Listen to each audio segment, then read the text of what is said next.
So, when it comes to investing in these sectors, there are certain very big elephants that stop other angel investors or other early stage investors. And I think one of the biggest one is that these businesses get commoditized very quickly, or how strong patents are going to be, what will be their standing. There's a huge sort of a risk attached. Any thoughts around that?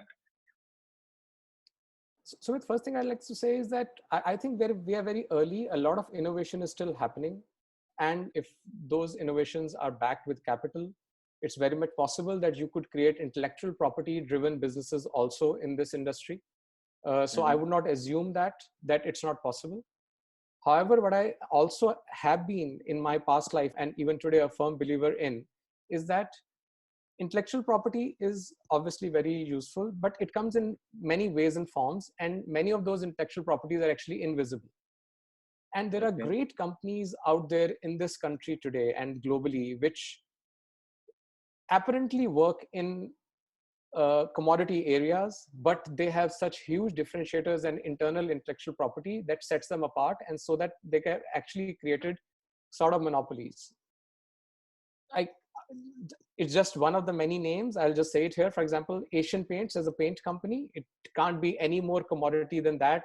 And in spite of that, if you were to go and check the financial returns of that company, it has done greater than 10% growth every year for the last 50 years as a company.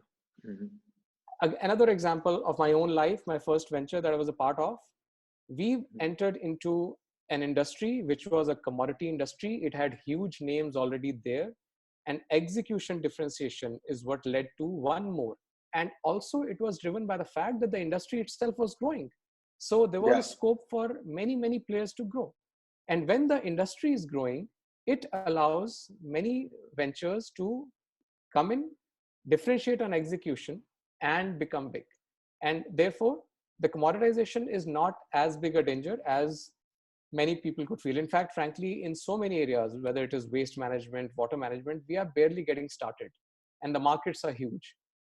And execution is what will genuinely differentiate.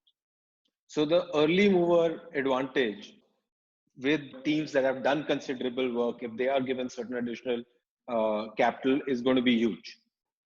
Yes, people who are trying to work right now, if they're backed with good capital, you could get an initial share and as a result build a name for yourself and grow.